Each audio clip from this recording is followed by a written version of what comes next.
Por favor, me confirman ahora si todos ya están viendo la presentación correspondiente a resistencia al corte. Sí, que se ve la sí, que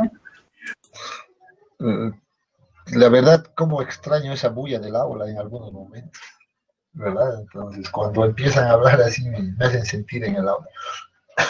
Es bueno, la verdad, uno debe reconocer nomás que estas clases virtuales no son pues de igual manera que una clase presencial, ¿verdad? Donde uno tiene la interacción con los estudiantes, puede conversar, preguntarle a uno específicamente, etcétera, ¿verdad? Entonces, pero si me responden así, me hacen sentir que estamos en la clase, y eso es agradable para todos. ¿Ya? Bien, ahora vamos pues hacer la presentación de ya de este capítulo, pues nuevamente indicando la importancia de esto, ¿ya? Sin embargo, pues vamos a tratar de abordar este capítulo, pues empezando o tratando de describir este concepto de resistencia al corte. ¿Por qué se llama este capítulo? ¿Por qué lleva el nombre de resistencia al corte en realidad?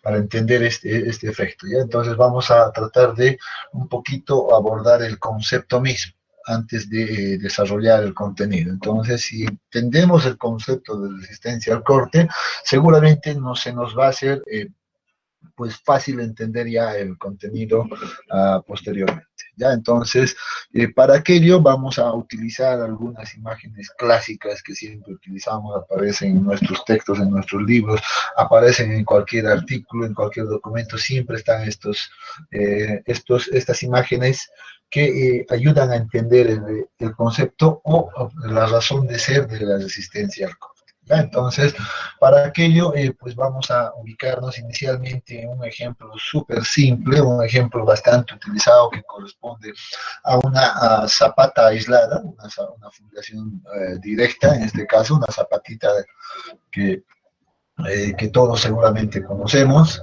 y dice, pues, ¿qué es lo que sabemos de esta fundación? Sabemos que sobre esta zapatita, pues, se está aplicando la carga transmitida por la columna, ¿verdad? Y obviamente correspondiente a la estructura, ¿verdad? Y generalmente la denotamos con una letra P, ¿verdad? Que representa la carga de la estructura. Hay que entender qué es lo que ocurre o qué es lo que genera ahora esta carga a mi material. ¿Cuál es mi material en este caso? Para mí, mi material es el suelo.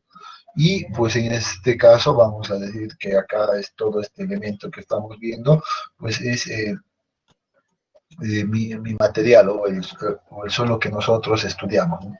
Estamos en el área de mecánica de suelos, por tanto, pues debemos entender que nuestro material es el suelo. Eso, tenerlo presente siempre. Bien, entonces les decía, ¿qué me generará esta carga P que se está transmitiendo de la estructura hacia el terreno a mi material? Ajá, dice acá, pues genera básicamente dos condiciones. Hemos aprendido ya en el anterior capítulo de esfuerzos efectivos que me va a generar un cambio en el nivel de esfuerzos normales, ¿verdad? Eso hemos aprendido en el anterior capítulo, hemos aprendido a medir cuál es la magnitud o la diferencia o la variación en función a la profundidad, en realidad, de los esfuerzos normales. En ese sentido, habíamos hablado del esfuerzo efectivo principalmente, ¿verdad? Eso en función a la profundidad. Y les había dicho, ahí hemos hablado solamente de aquello y teníamos seguramente no sé, dependiendo de las condiciones, podría esto variar de esa manera, podría variar de esta manera, etc. ¿Verdad? Eso hemos observado en el anterior capítulo. Todo relacionado con los esfuerzos verticales, en este caso, esfuerzos efectivos. Sin embargo, al introducirnos en el anterior capítulo, yo ya había hablado de que en cualquier parte, mejor colocaré por acá, por debajo de la fundación, pues lo que va a estar actuando son también esfuerzos, van a existir distintos tipos de esfuerzos horizontales y verticales, y ahí hemos hecho la diferencia. De hecho, estos horizontales hemos dicho no lo vamos a tocar dentro de mecánica de suelos 1, la dejamos para la otra asignatura. Sin embargo, después de ahí hemos definido distintos tipos de esfuerzos, entre los tales, los esfuerzos normales y los esfuerzos cortantes, ¿verdad? ¿Recuerdan aquello? Hemos dicho, hay algunas fuerzas que en un elemento de suelo, pues están actuando, por ejemplo, de manera paralela a un determinado plano, ¿verdad? Si ese es nuestro elemento, seguramente acá van a haber fuerzas que también trabajan o actúan de manera paralela a un determinado plano. Puede ser en ese plano, puede ser en este otro plano, o puede ser en este otro plano, etcétera, ¿verdad? Eso ya difiere. Y esa aplicación de esa fuerza lateral, pues me genera un esfuerzo cortante, habíamos indicado, ¿verdad? Un esfuerzo cortante. Ya hemos definido, hemos hablado de aquello. Bien, no hay que recordar mucho nuestras teorías de resistencia de materiales. Sin embargo, ahora vamos a responder pues lo que nos genera esta carga. Dice, esta carga P de la estructura pues nos va a generar cambio en los esfuerzos verticales, ¿verdad? Acá está. Y por otro lado me va a generar una condición de esfuerzo cortante como la que hemos definido acá, ¿ya? Ahí la voy a poner mucho más grande. Me va a generar un esfuerzo cortante que va a hacer o tiende más bien a que en mi fundación pues se movilice a través de un determinado plano. Y acá viene esta definición, esta línea que estamos viendo acá, pues que vamos a denotar a partir de ahora pues nuestro plano de falla. ¿Ya? Entonces, un plano de falla. ¿Listo? Entonces, eso es lo que me genera cualquier carga. Una carga de una estructura al terreno le va a generar un cambio en los esfuerzos verticales, al mismo tiempo va a generar un esfuerzo cortante y sobre todo este es el más peligroso, debo decirles, por eso es importante, que tiende a volcar a la estructura o tiende a movilizar a la estructura a través de un plano de falla. Puede ser en esta dirección, puede ser en esta otra dirección inclusive, ya eso depende de hacia qué lado cede más el material. ¿Ya? Sin embargo, dice, cuando se genera este esfuerzo cortante debido a esta carga, pues este material, mi suelo, el suelo que es nuestro material, pues reacciona a este esfuerzo cortante con otra resistencia al corte, ¿ya? Con otro esfuerzo cortante que va a ir obviamente opuesto a la dirección de esta. Esta es la resistencia al corte que ofrece nuestro material. Eso es lo que ofrece nuestro material. Entonces, de aquí pues uno puede definir fácilmente un factor de seguridad, seguramente, y decir que este factor de seguridad va a ser la relación entre la resistencia al corte actuante debido a la carga, por tanto lo voy a llamar tau sub A, por tanto acá vamos a notar tau sub A, dividido entre la resistencia que ofrece nuestro material, resistencia o esfuerzo de corte resistente del suelo, que generalmente la llamamos tau sub R. Ya, entonces uno es A y uno es sub R, uno actuante, uno resistente. Y dice, pues, para que una estructura esté de manera estable o de manera segura, pues este factor de seguridad debe ser mayor, seguramente, a 1. Vamos a simplemente irnos por 1 por ahora. Seguro más adelante en mecánica de suelos 2 uno va a aprender que este factor de seguridad debería de tomar distintos valores a distintas condiciones. Pero debe ser mayor a 1, porque si sería igual a 1, esta resistencia, si esta fuerza sería igual a lo que resiste el suelo, pues seguramente se produciría el movimiento. Y esa condición, cuando se produce el movimiento, se dice que es una condición de falla de mi material, mi suelo ha fallado por resistencia al corte, o ha fallado por corte, también eso lo encuentran en la bibliografía. Ya, entonces, ese es el principal, esa es la concepción que debemos entender inicialmente ahora de este concepto de resistencia al corte. Aplicamos una carga, pues me va a generar también un esfuerzo cortante que tiende a movilizar todo el material a través de un plano de falla, pero el suelo, mi material, resiste a este movimiento, obviamente en dirección opuesta.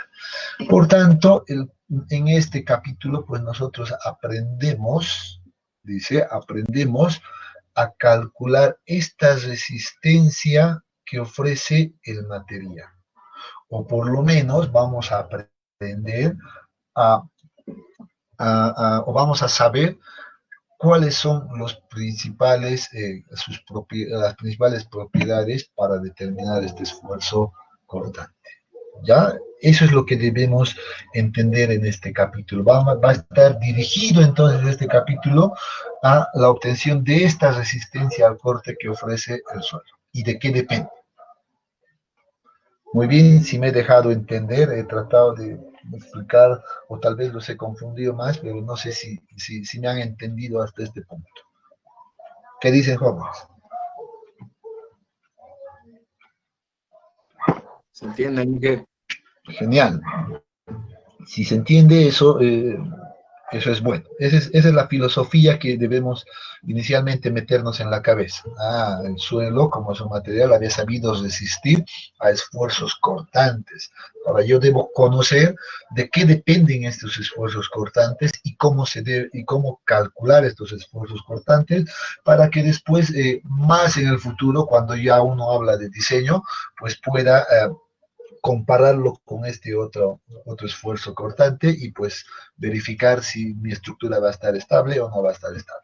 De momento no vamos a llegar a esto, claro, solo lo he colocado a modo de que entendamos bien. Nos vamos a enfocar en esta parte de acá, nada más. Ya, entonces, ese es el punto. Y así mismo podemos pues tomar otros ejemplos, no solo fundaciones, podemos tomar el ejemplo, por ejemplo, de un talud, como en este caso, este es un talud que tiene una determinada inclinación, en este caso igual se produce esfuerzos cortantes debido al peso que este bloque o esta cuña me va a ir generando, ¿verdad? Este es un peso del mismo material que va a tender a movilizar todo este bloque a través nuevamente de un plano de falla como se está observando acá y como nuestro suelo es un material, nuevamente resiste acá, ¿verdad? Entonces va a resistir o se va a oponer a este esfuerzo nuevamente de corte actuante, por decir. ¿Verdad? Ese es el principio. Y así podemos utilizar más ejemplos, ¿no? El ejemplo de modos de contención, el ejemplo en el caso de presas, de todo tipo de estructuras, siempre vamos a tener este concepto de resistencia al corte. ¿Ya? Entonces, simplemente eso para ir entendiendo. Voy a aprovechar de ver esta fotografía.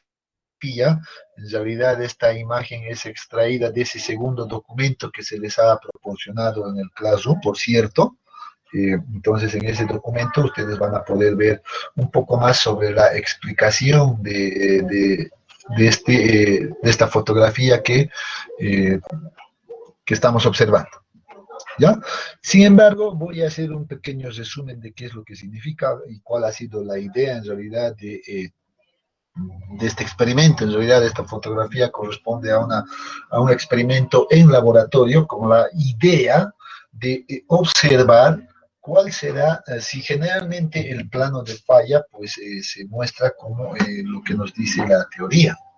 Entonces ese ha sido el principio de esta fotografía y para aquello pues lo que han hecho es a través de un gato, en este caso se le ha aplicado una fuerza normal a un suelo, un determinado material, si mal no me equivoco era una arena limpia, una arena fina, y se le ha ido aplicando un incremento de cargas constante, ¿ya? Entonces, de tal manera que han buscado de que este material en algún momento pues falle por resistencia al corte, que la carga P que nosotros hemos indicado acá pues sea cada vez mayor hasta que sobrepase en algún momento a la resistencia que que estuviera ofreciendo este material, a la resistencia al corte que ofrece nuestro material. Entonces, esa era la idea.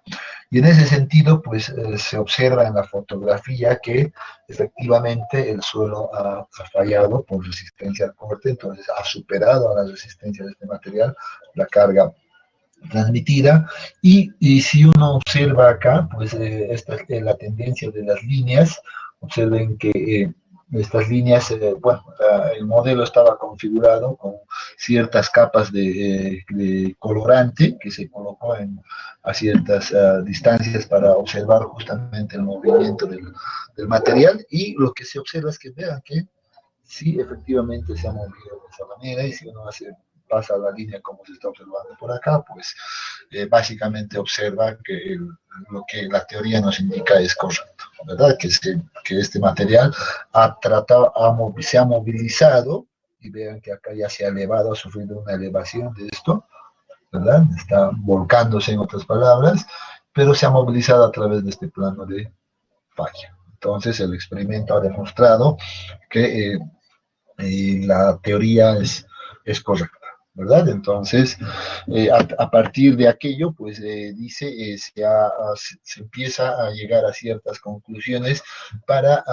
con el afán de definir el concepto de resistencia al corte, siempre, ¿verdad? Entonces, para definir aquello. ¿Y qué es lo que más o menos, pues empezamos a encontrar por acá? Dice la primera conclusión: la resistencia al corte, dice, es el resultado de la resistencia al movimiento entre partículas. A través de este experimento, pues han logrado ver aquello que las partículas, que una partícula que se encontraba por acá, pues se ha movilizado en esta dirección, o sea, se está trasladando hacia otro lado. Sin embargo, esta partícula que está acá, pues debemos entender que se encuentra en contacto con otra partícula que seguramente se encuentra por debajo del plano o al otro lado de este plano de falla. Entonces, ¿qué es lo que se genera entre estas partículas? Pues dice, acá viene claramente, dice, esta deriva de la resistencia a la fricción entre partículas. Y eso es fácil de darse cuenta, ¿verdad? Acá se genera una especie de fricción entre esas dos partículas, por tanto, pues la resistencia al corte de este material va a depender de esta fricción que se genera acá. Adicionalmente dice que existe otro concepto denominado la cohesión. Y la cohesión, si recordamos este concepto del capítulo 1, pues es la propiedad que tienen los materiales de mantenerse unidos, ¿verdad? Entonces, ahí también se introduce esta cohesión. Por tanto, esto ya me está llevando básicamente a una definición de resistencia al corte. Ya sé que depende de la resistencia friccional entre partículas, por un lado, y un segundo componente que corresponde a la cohesión de los materiales, o de algunos materiales en realidad. Entonces, vean que ya nos vamos acercando. Un poco para ilustrar, digamos, la importancia de este concepto de resistencia al corte, pues tenemos esta fotografía sumamente antigua pero clásica, que a la fecha se sigue utilizando mucho para explicar el concepto de resistencia al corte. En este caso, pues la fotografía lo que nos muestra es la falla, en realidad, de un silo de almacenamiento. En realidad este silo fue diseñado con fines de almacenar granos, en realidad, y que después de un determinado tiempo, cuando ya el silo se encontraba cargado de granos, o lleno de granos, pues ha superado seguramente a la resistencia al corte que el suelo podía soportar, y se ha producido la falla por por resistencia al corte, perdón. ¿Ya? Entonces, acá tenemos un claro ejemplo de cuando las estructuras pues fallan por resistencia al corte. Se da como una especie de vuelco, debido a que ya hemos visto hace un momento que van a tender a trasladarse a través de un plano de falla, ¿verdad? Entonces, este es un ejemplo claro. Y seguramente si nosotros viéramos nuestras estructuras o no controláramos en nuestras estructuras este concepto de resistencia al corte, pues tendríamos lamentablemente estos eventos, ¿verdad? Entonces es algo que se debe de evitar. Y para evitar esto, pues el único camino es pues, entender este concepto de resistencia al corte y aplicarlo adecuadamente en nuestros diseños futuros. Eso es lo que podría comentarles. Por tanto, ya con todo lo descrito hasta el momento, seguro que pues ya podemos realizar una definición de resistencia al corte de manera teórica, ¿verdad? Como definimos la resistencia al corte de manera teórica. ¿Y qué es lo que nos dice acá? Dice, es el esfuerzo cortante de un suelo que se ha definido más bien como la última o máxima resistencia que el suelo puede soportar, ¿verdad? Antes de que exista movimiento. Este primer punto realmente es clave para la definición de resistencia al corte. Dice adicionalmente, específicamente se ha expresado como la resistencia interna que ofrece la masa del suelo por área unitaria para resistir la falla al deslizamiento a lo largo de cualquier plano dentro de él, ¿verdad? En otras palabras, si recordamos nuestra gráfica de mi zapatita que tenía, perdón, se me ha salido mucho eco, de mi fundación que tengo por acá, pues digo, muy bien, entonces dice, va a ser el máximo valor de resistencia al corte que mi suelo va a poder resistir antes de que esto se mueva, antes de que esto empiece a moverse en esa dirección. Esa es la resistencia al corte, entonces, es la definición de resistencia al corte. Esa es la resistencia última, la máxima posible, etcétera, ¿verdad? Antes de que se dé el movimiento o el deslizamiento, como indican acá. Entonces, ahora debemos tratar de ya agarrar ese concepto de resistencia al corte. Bien, vamos a continuar y vamos a ahora complementar revisando esos componentes que hemos identificado hace un momento. Hace un momento hemos dicho que la resistencia al corte pues depende de dos componentes. El componente que es la fricción entre partículas y un segundo componente que es la cohesión que existe en algunos materiales, ¿verdad? Entonces vamos a revisar a qué se refiere con el concepto de fricción inicialmente. Para aquello vamos a aclarar inicialmente de que no tratamos de medir cuál es la resistencia de la rotura de las partículas. No ese es el concepto de resistencia al corte, ¿ya? Entonces, sino que más bien tiene que ver con la fricción que se van a producir entre las partículas. Si bien nosotros hasta un momento hemos definido como que esta curva parecía ser línea, así como en esta figura de la izquierda, pues en realidad tal vez tenga que el plano pasar de esta manera, ¿verdad? Pero sin embargo, al estar a una escala realmente pequeña, uno recién puede darse cuenta de este detalle. Sin embargo, uno puede asumir en realidad que el plano va a ir por una determinada línea continua. ¿Ya? Entonces, sin embargo, la idea de la fricción es evaluar esta resistencia entre las partículas. Bien, ¿qué es lo que nos dice a partir de esto? Pues nos dice la resistencia que ofrece una masa de suelo frente al deslizamiento de la otra tiene que ver con las fuerzas friccionales que se desarrollan entre los granos o entre las partículas sólidas que lo componen.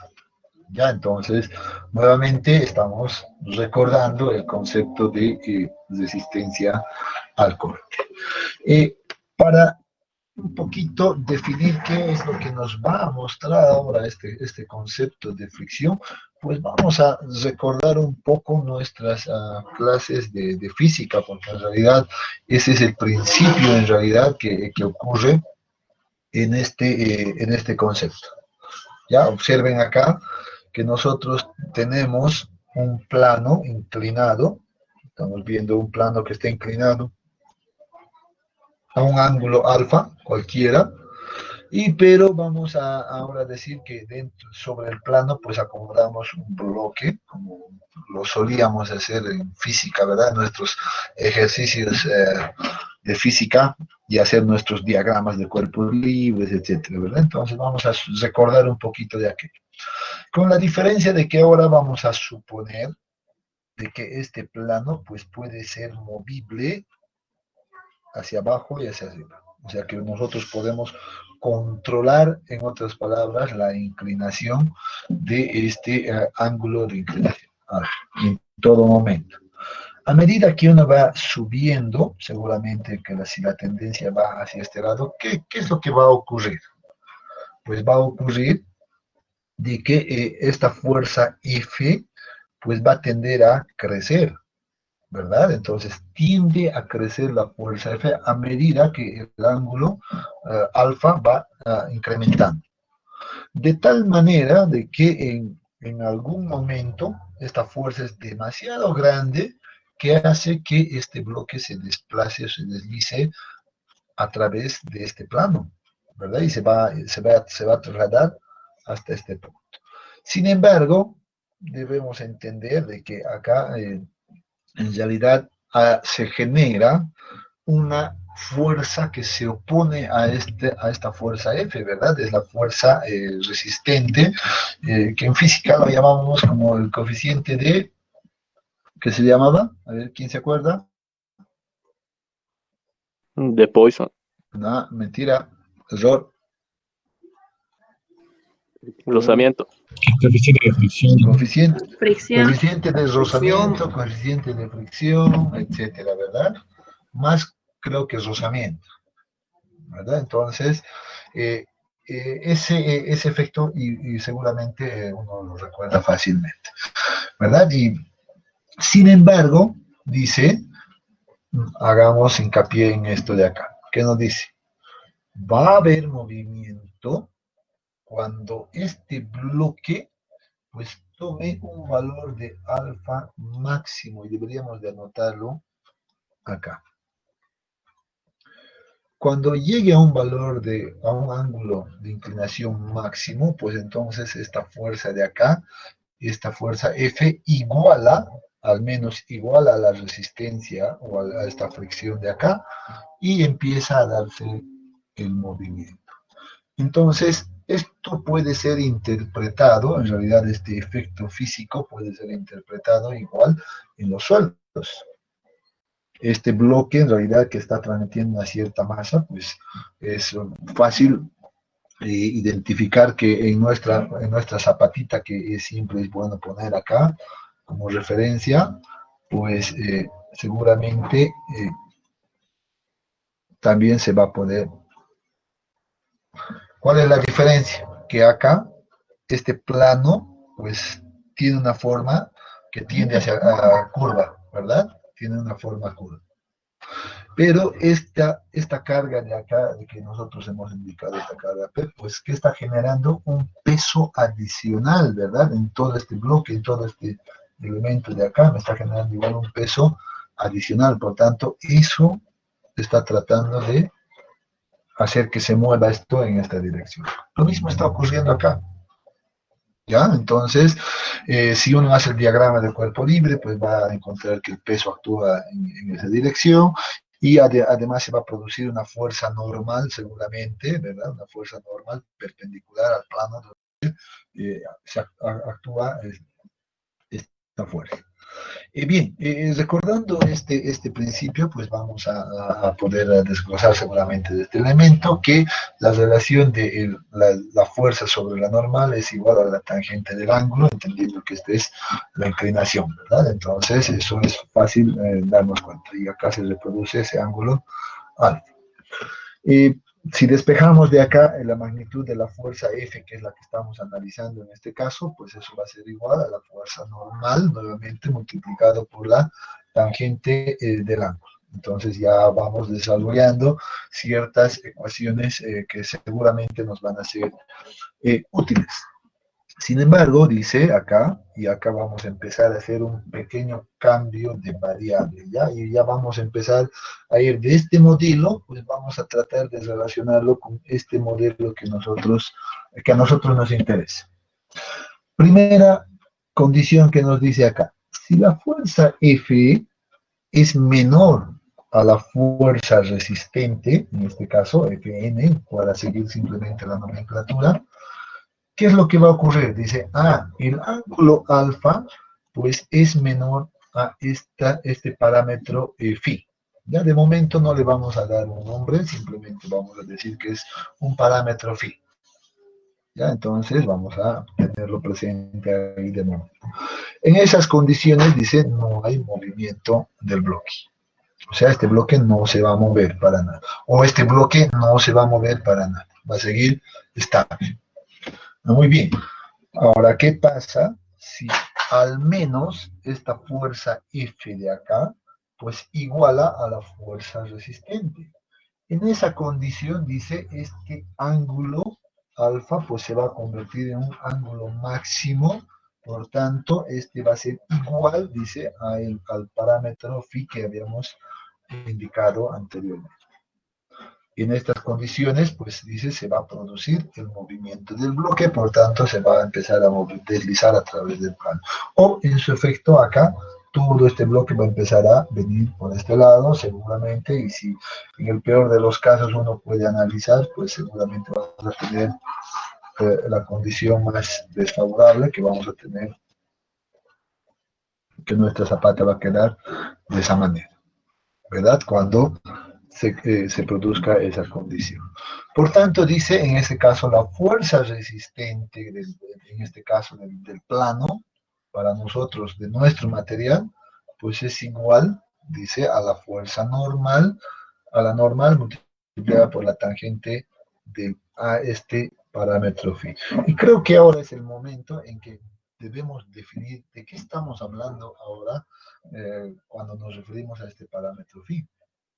En realidad, este ángulo de acá que hemos dicho, este ángulo máximo, pues se relaciona con una propiedad del suelo, una propiedad de resistencia del suelo que el suelo ofrece y que en la mecánica de suelos, pues la conocemos como el ángulo phi, y es el ángulo de fricción interna, así se llama. Entonces, este ángulo alfa de acá, equivalente a la inclinación del plano, pues es equivalente a este parámetro del suelo, que es el que mide la fricción que existe entre las partículas, entre los dos granos que hemos observado. Es como suponer que si yo hago un super zoom por acá, voy a tener una partícula por acá que está en este plano, y tengo otra partícula que está acá, y etcétera, ¿verdad? Tengo una acumulación de partículas por acá.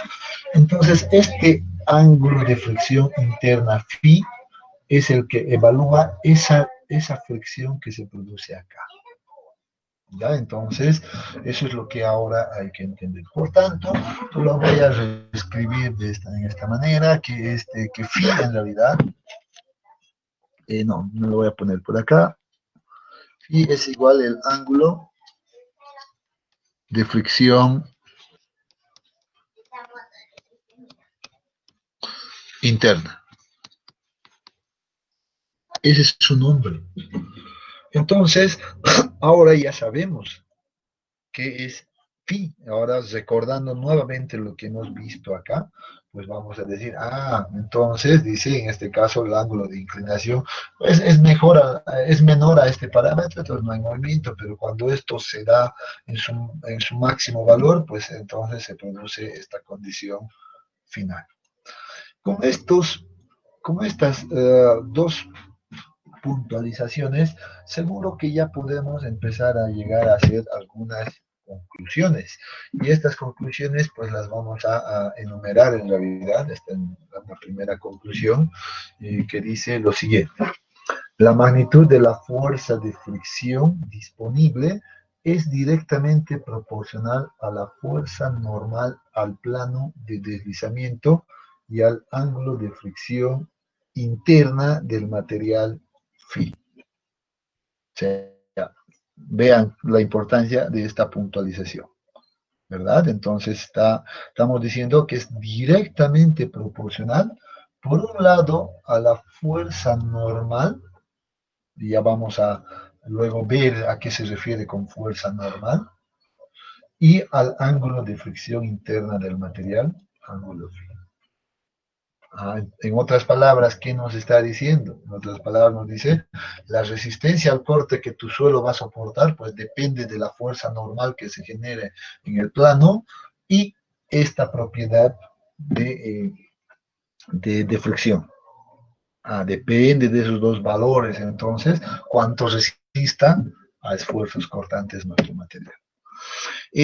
Una segunda puntualización que podemos llegar, una segunda conclusión en realidad, dice, si uno de los dos valores es nulo, ya sea el peso, en este caso haciendo referencia al peso del bloque o el peso de la carga, o el ángulo de fricción interna, en este caso, dice, pues no va a haber ninguna fuerza friccional, no se va a generar ninguna fuerza friccional en el material.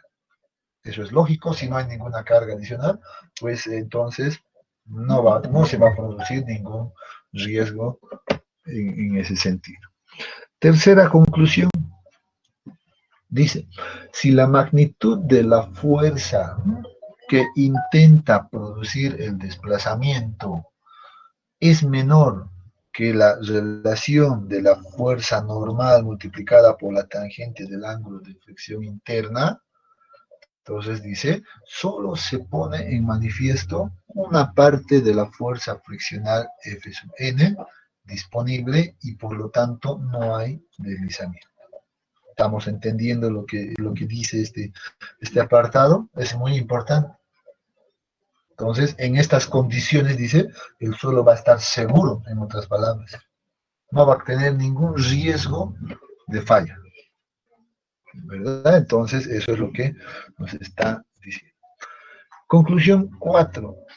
Dice, el ángulo de fricción del material, ¿sí?, es el valor límite del ángulo de inclinación alfa, lo que yo había manifestado ya hace un momento, les había puesto alfa máximo inclusive, para que se pierda el equilibrio del bloque y el bloque empiece a moverse. Simplemente es la condición crítica, en otras palabras. Ahora, ya relacionando todo eso que hemos observado, ya relacionando con los materiales, y para aquello vamos a hablar, por ejemplo, como ejemplo simplemente el caso de las arenas limpias, dice, donde no hay el segundo componente que es la adhesión o la cohesión, en realidad, dice, otra forma de unión entre los granos, dice, el término de fricción es sinónimo de resistencia al corte. Y esto es importante, ¿verdad? El término de fricción es sinónimo de resistencia al corte. En otras palabras, ¿qué me está diciendo? El valor del ángulo de fricción interna, este valorcito para este ejemplo de arenas limpias, pues me va a definir la resistencia al corte. Noten la importancia entonces que va tomando este valor que estoy marcando, el ángulo de fricción interna, ¿no? Entonces se le está pasando toda la responsabilidad en realidad de la resistencia al corte a este parámetro. Estamos centralizándonos ya o concentrándonos en este parámetro, ¿verdad? Entonces, ahí viene ya la importancia de ciertos parámetros y por tanto, Muy importante. Por tanto, una vez que hemos ya puntualizado y deducido estas conclusiones, pues vamos a retomar a nuestra ecuación que habíamos quedado en la anterior diapositiva, donde decíamos que la fuerza generada en el bloque era igual a la normal por la tangente del ángulo de fricción interna, ¿verdad? Para estas condiciones hemos dicho qué pasa si ahora nosotros dividimos ambos términos entre el área donde está actuando esta fuerza. Por tanto, ¿qué es lo que vamos a tener? Sabemos que esta fuerza es paralelo al plano de falla, por tanto, si esa es la condición, pues esto seguramente va a ser un esfuerzo cortante. Y si esta es normal o es perpendicular al plano donde se produce esto, y dividimos entre el área, esto será un esfuerzo normal o un esfuerzo vertical, ¿verdad? Entonces, de esa manera, pues llegamos a la conclusión de que a partir del concepto de fricción, en realidad, de este concepto de fricción, la resistencia al corte que mi material va a resistir es igual al esfuerzo, en este caso normal, ¿verdad? Por esta definición, que se produce en un determinado plano, multiplicado por la tangente del ángulo de fricción interna, que es este elemento, o esta propiedad. Por eso, acá habíamos dicho, ¿verdad?, que esta magnitud es directamente proporcional a la fuerza normal, acá está la fuerza en términos de esfuerzo, y el ángulo de fricción del material, que era este valor. Entonces, noten la ecuación, ¿verdad? Entonces, ya estamos entonces encontrando una ecuación que me va a medir la resistencia al corte, ¿verdad? O el esfuerzo al corte de mi material. Entonces, para aquello voy a tener que conocer, dice, este componente, el esfuerzo normal, y el ángulo de fricción interna, que es la propiedad del material. Con eso yo puedo conocer cuál va a ser la magnitud de la resistencia al corte de nuestro material. Si alguien recuerda, y quiero hacer mención en este punto, cuando veíamos el concepto de esfuerzos efectivos, habíamos definido también el principio de esfuerzos efectivos. ¿Alguien recuerda aquello? Ya esta ecuación inclusive ya lo habíamos remarcado ahí. Ya lo habíamos remarcado. ¿Alguien recuerda?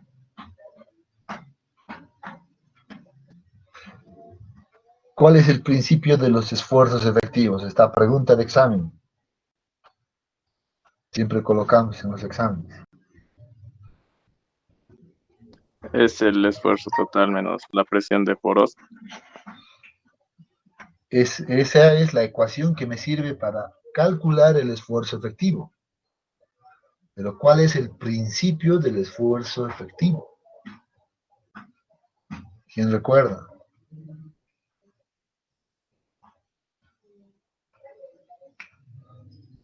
Bien, entonces revisen sus apuntes, por favor. Váyanse al anterior capítulo y vean principios de esfuerzos efectivos, ¿ya? Simplemente para recordarles, habíamos dicho que el principio de esfuerzos efectivos ha sido definido por Bishop en el año 58 bajo dos hipótesis principales. Y una de las hipótesis, por la segunda en realidad, pues hacía referencia a la resistencia al corte. Y decía, pues que la resistencia al corte, pues no depende del esfuerzo total al plano considerado, sino más bien dependía del esfuerzo efectivo al plano considerado. Y ya nos mostraba esta ecuación, y yo les había dicho, de momento no hay que hablar de esta ecuación, ya en el siguiente capítulo vamos a volver a tocar aquello. Y estamos ahora en este punto de recordar aquello. Entonces dice, si la resistencia al corte, si ese concepto en realidad, o ese principio decía que la resistencia al corte no depende del esfuerzo total, y eso es lo que yo tengo acá, sino más bien del esfuerzo efectivo, entonces debo incorporar seguramente la presión de poros, ¿verdad? Por tanto, mi ecuación quedaría de esta manera, que el esfuerzo, que la resistencia al corte sea igual al esfuerzo efectivo multiplicado por la tangente del ángulo de fricción efectiva.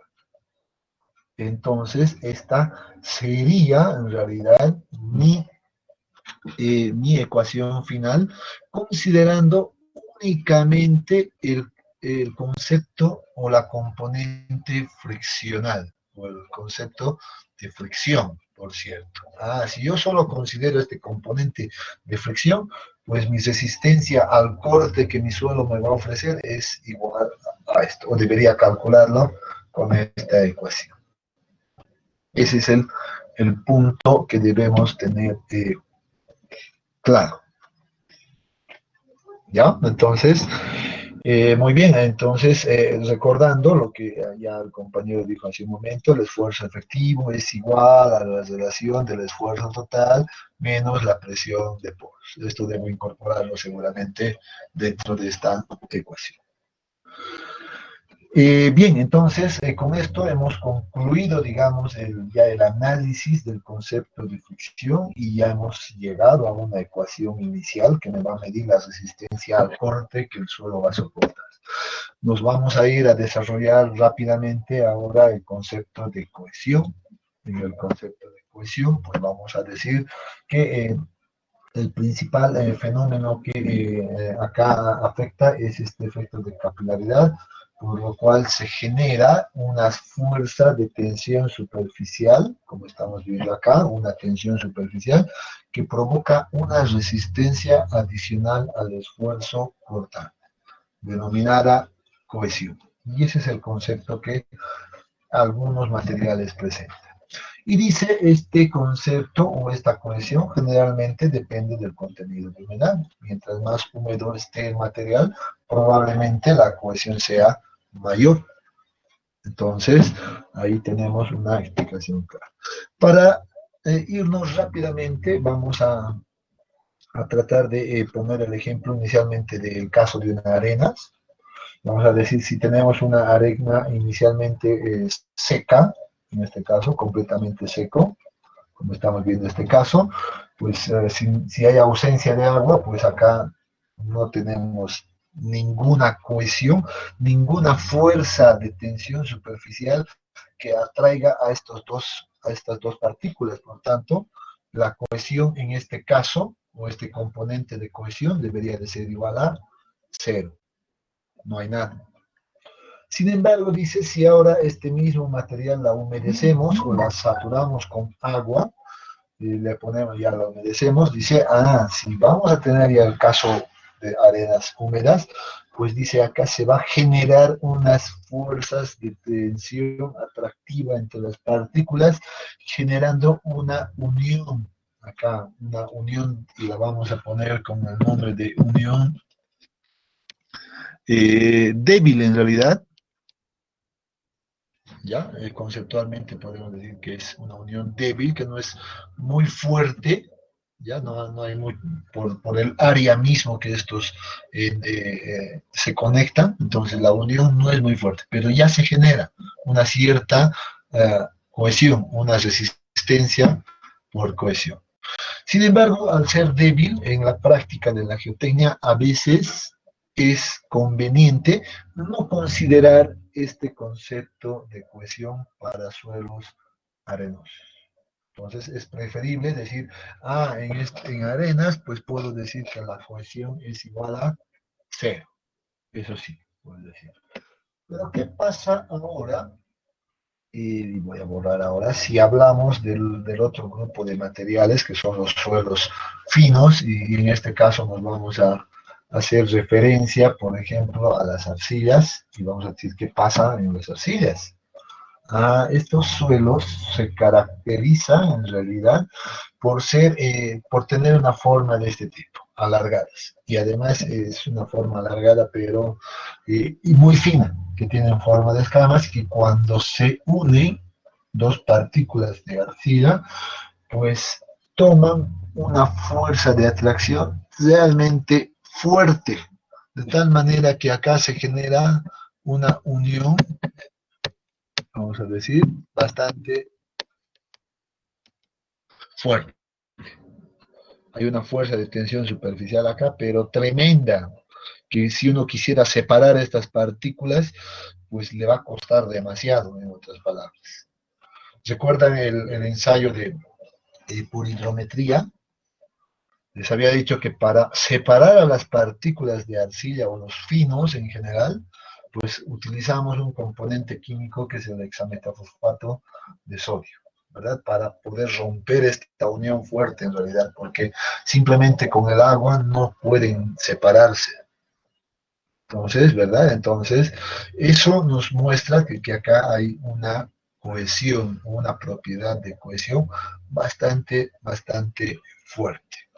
Por tanto, en suelos finos o en suelos arcillosos sobre todo, pues dice, la resistencia al corte, pues debe incorporar este componente de cohesión que a partir de ahora la vamos a bautizar con la letra C, como estamos observando en esta ecuación. Por tanto, tenemos ahí ya este componente C. Noten que este C en realidad es una resistencia adicional que se va colocando al componente friccional. Acá noten que esto no es más que ya lo que hemos visto anteriormente que correspondía al componente de fricción. Esto era igual al esfuerzo efectivo multiplicado por la tangente del ángulo de fricción interno, ¿verdad? Entonces acá esta cohesión va a ser algo adicional. Y como estamos hablando del principio de esfuerzo efectivo, pues esto debe ser también igual en unas condiciones efectivas como estamos mostrando acá. Y esta sería la ecuación general para determinar o estimar la resistencia al corte de los suelos. ¿Cuánto va a resistir mi material a esfuerzos cortantes? Si notamos esto, pues, entonces dice, esta resistencia depende de este componente que es la cohesión y la componente friccional que es el ángulo de fricción interna, además del esfuerzo efectivo que se genera en el plano de falla. Entonces, muy bien, entonces acá tenemos ya una ecuación que nos va a servir para calcular aquello. Y este es nuestro objetivo de este capítulo. Si observamos ahora esta ecuación, ¿qué es lo que observamos? ¿Sabemos calcular el esfuerzo efectivo en cualquier condición, en cualquier lugar? Seguro que sí. ¿Qué es lo que nos falta conocer para, en este caso, para poder, no sé, determinar la resistencia al corte del suelo? Saber cómo se determina la cohesión, saber cómo se determina el ángulo de fricción interna, y ahí está el problema. Por tanto, en este capítulo deberíamos enfocarnos a la determinación correcta de estos dos componentes. ¿Hasta acá alguna pregunta?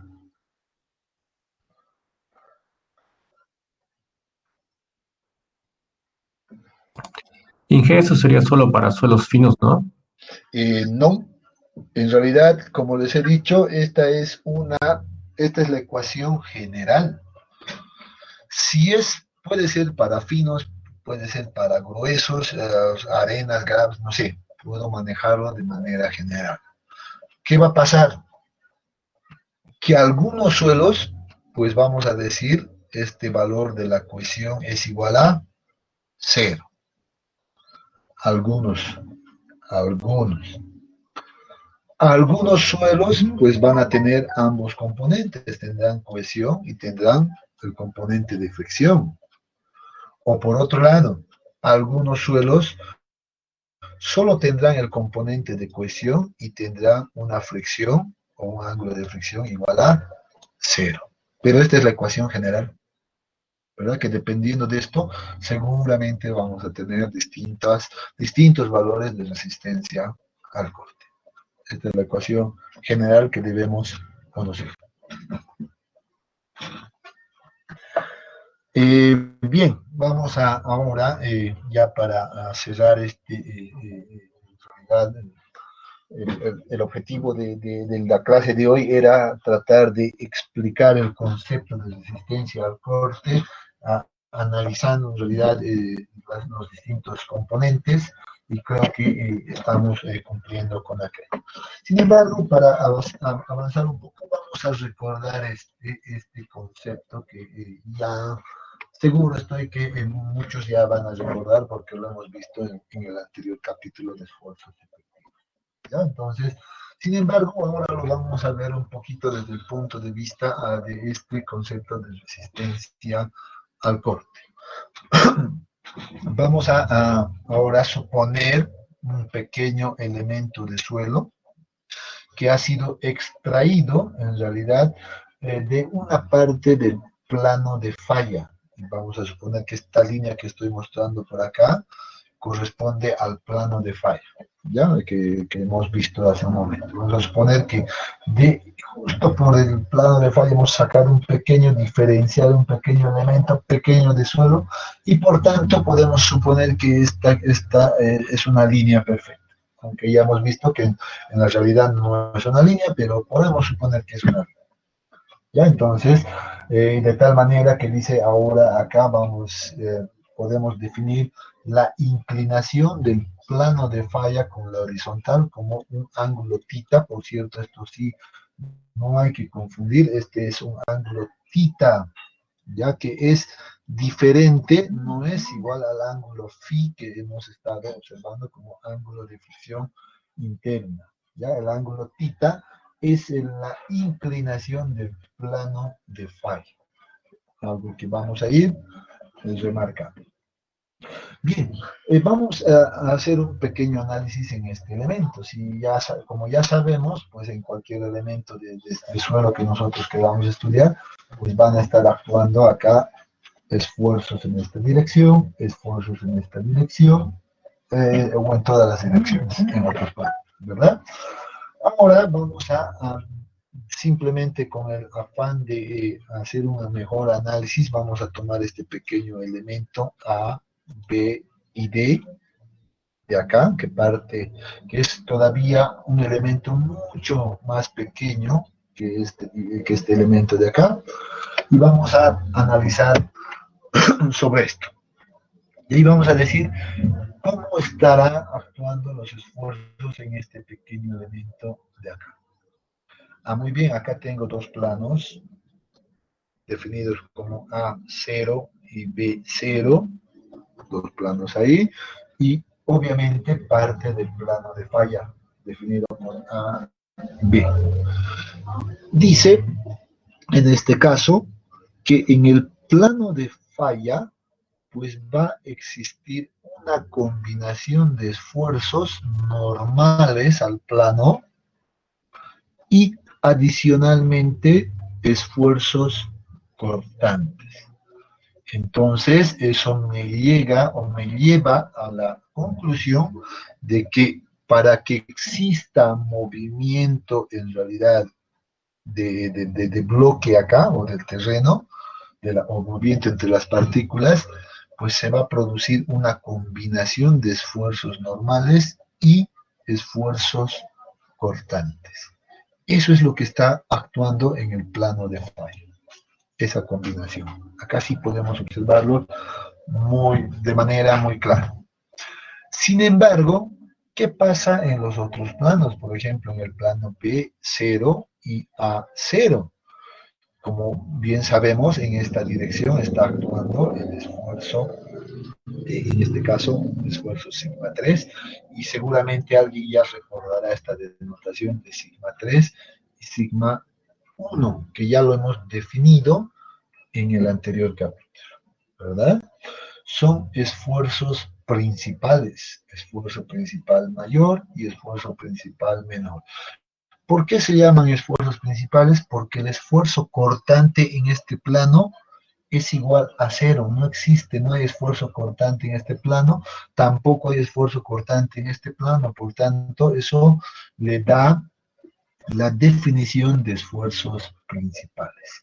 Por tanto, llego a la conclusión de que en este capítulo debo acostumbrarme o debo mentalizarme a entender estos criterios. Voy a decir, entonces en un elemento que pasa por el plano de falla, pues van a estar actuando esfuerzos principales, esfuerzo principal menor, va a estar actuando un esfuerzo principal mayor y adicionalmente esfuerzos cortantes en el plano de falla y esfuerzos normal. Esos son todos los esfuerzos internos que debemos conocer y debemos empezar a mentalizarnos de esa manera. La explicación está acá, dice, en el plano A0, por ejemplo, dice, este plano A0, el segmento A0, representa el plano principal máximo, o el plano principal mayor, sobre el cual actúa el esfuerzo principal máximo sigma 1. Esto ya lo hemos definido anteriormente.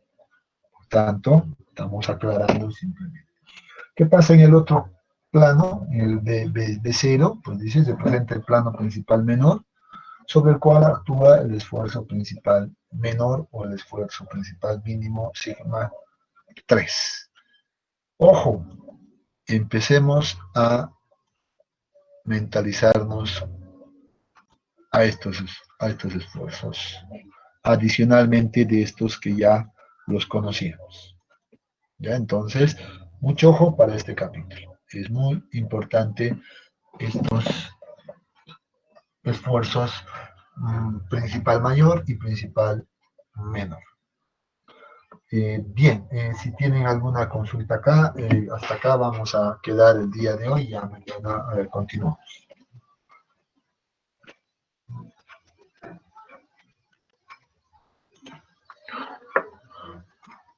¿No hay ninguna consulta al respecto? No, Inge. Muy bien, jóvenes, entonces pues vamos a quedar acá, nos vamos a quedar con la definición de los esfuerzos internos y ya mañana vamos a continuar a partir de ese punto. Entonces, muy bien, que descansen, que tengan muy buena noche. Hasta mañana.